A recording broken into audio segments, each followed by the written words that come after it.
নমস্কাৰ বন্ধু বান্ধৱীসকল, আজি আমি পুৰণা মাংসপেশীৰ বাত বিষয়ত কি হোমিওপেথিক মেডিচিন ব্যৱহাৰ কৰিব পৰা যায় এই বিষয়ে আলোচনা কৰিম। অৰ্থাৎ ক্ৰনিক মাস্কুলাৰ ৰিমেটিজমত কি মেডিচিন ব্যৱহাৰ কৰিব পৰা যায় এই বিষয়ে আলোচনা কৰিম। ক্ৰনিক মাস্কুলাৰ ৰিমেটিজমত ব্যৱহাৰ কৰিবলগীয়া প্ৰধান মেডিচিনটো হৈছে চিমিচিফিউগা।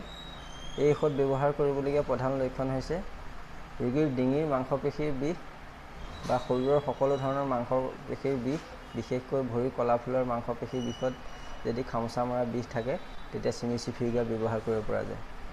এই ঔষধ ব্যৱহাৰ কৰিবলগীয়া আন এটা লক্ষণ হৈছে ৰোগী শুই থাকিলেও আৰাম নাপায়, বহি থাকিলেও আৰাম নাপায় আৰু ঘূৰি ফুৰিলেও আৰাম নাপায়। যদি এই লক্ষণ পোৱা যায় তেতিয়া চিমিচিফিউগা ব্যৱহাৰ কৰিব পৰা যায়। অৰ্থাৎ ব্ৰায়ানে আলবা আৰু ৰাষ্ট্ৰক দুইটাৰ লক্ষণ যদি পোৱা যায় তেতিয়া চিমিচিফিউগা ব্যৱহাৰ কৰিব পৰা যায়। পুৰণা মাংসপেশীৰ বাত বিষত ব্যৱহাৰ কৰিবলগীয়া আন এটা মেডিচিন হৈছে হেমামেলিছ ভাৰ্ছ। এই ঔষধ ব্যৱহাৰ কৰিবলগীয়া প্ৰধান লক্ষণ হৈছে ৰোগী শুই থাকোঁতে যদি শিৰবোৰত আঘাত পায়, বিষ হয়, ফুলে তেতিয়া হেমামেলিছ ভাৰ্ছ ব্যৱহাৰ কৰিব পৰা যায়। পাছত প্ৰয়োজন হ'লে এচিড ফ্ল'ৰ ব্যৱহাৰ কৰিব লাগে। পুৰণা মাংসপেশীৰ বাত বিষত ব্যৱহাৰ কৰিবলগীয়া আন এটা মেডিচিন হৈছে মেডোৰিনাম।